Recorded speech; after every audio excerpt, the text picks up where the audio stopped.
राजकारणाला बसलेल्या जरांगे पाटलांनी उपमुख्यमंत्री देवेंद्र फडणवीसांवर गंभीर आरोप केलेत। मला मारण्याचं फडणवीसांचं षडयंत्र असून अजय बारसकर हा त्यांनीच पेरलेला माणूस असल्याचं जरांगे म्हणाले। तसंच सलाईनमधून विष देण्यात येणार असल्याचा गंभीर आरोप सुद्धा त्यांनी केलाय। मुख्यमंत्री शिंदे आरक्षण मिळवून देण्यासाठी प्रयत्न करतायत, मात्र फडणवीस आणि अजित पवार त्यांच्यावर दबाव आणतायत असा अतिशय मोठा दावा जरांगे पाटलांनी केलाय। त्याचबरोबर मी शेतकऱ्याचं पोरगा आहे, फडणवीसांना सोडणार नाही असा इशारा सुद्धा त्यांनी दिलाय। तर नेमके त्यांनी काय आरोप केलेत पाहूया। माझा एन्काउंटर करण्याचा फडणवीसांचा डाव, मला सलाईनमधून विष देण्याचे फडणवीसांचे प्रयत्न,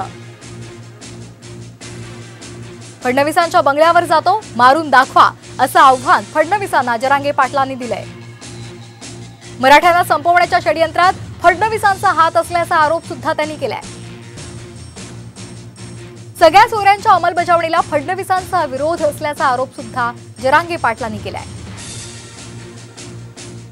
देवेंद्र फडणवीस तुम्हाला आयुष्यातून उठवेल असा इशारा जरांगेंनी दिलाय। अजय बारसकर हा फडणवीसांनीच पेरलेला माणूस असल्याचा घणाघात सुद्धा जरांगेंनी केलाय। भुजबळांना फडणवीसांनीच पुढे केल्याचा जरांगेंचा आरोप आहे।